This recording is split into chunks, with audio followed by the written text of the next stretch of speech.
Assalamu alaikum wa rahmatullahi wa barakatuh, ya Sayyidi. Wa alaikum salam wa rahmatullahi wa barakatuh. Sayyidi, you mentioned that Islam is not about making people Arabs. How does one protect themselves from the influence of cultural biases in understanding true Islam? Yeah, you have to go back to follow the shaykhs. So this is the this is the realities of the tariqah. So when we follow these shaykhs and we follow their way, they live a life that not based on a cultural bias.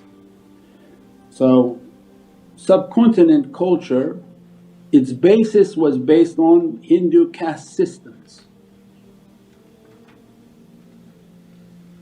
Before people were liberated and called themselves this country, that country, it was based on Hindu caste systems. Those Hindu caste systems, they morphed into systems that are not Hindu but they're caste systems.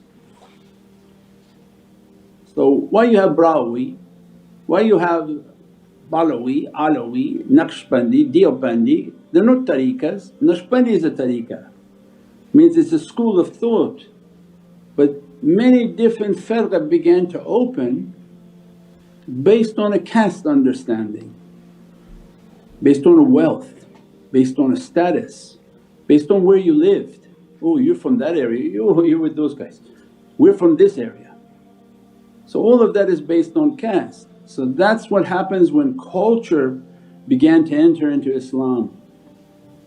Because the caste system had all of these different things, there are people you can touch and people you don't talk to.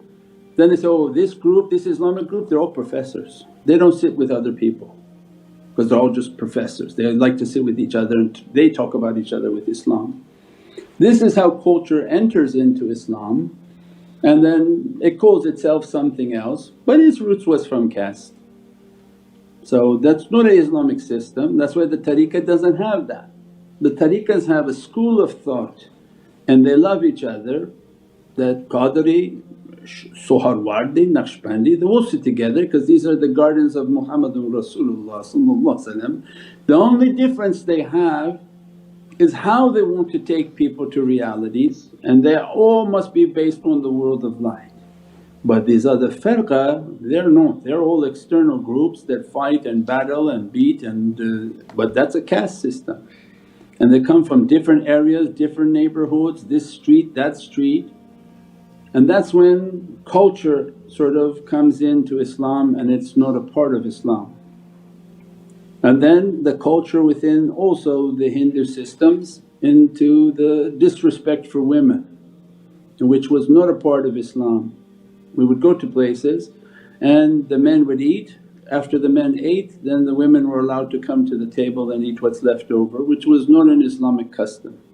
That's a part of other cultural customs and the Southeast Asian customs.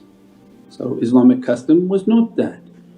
We went to Syria, we went all over the world to Muslim countries, the food was given to the women, the food was given to men, they all ate.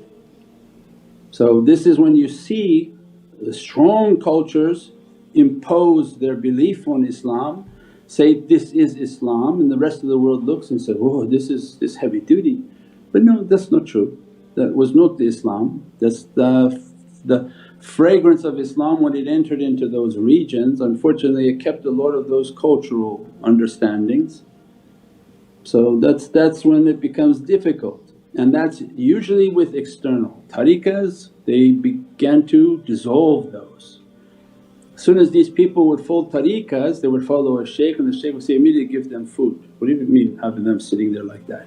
They all had to wait until the men ate it, immediately say, serve them food.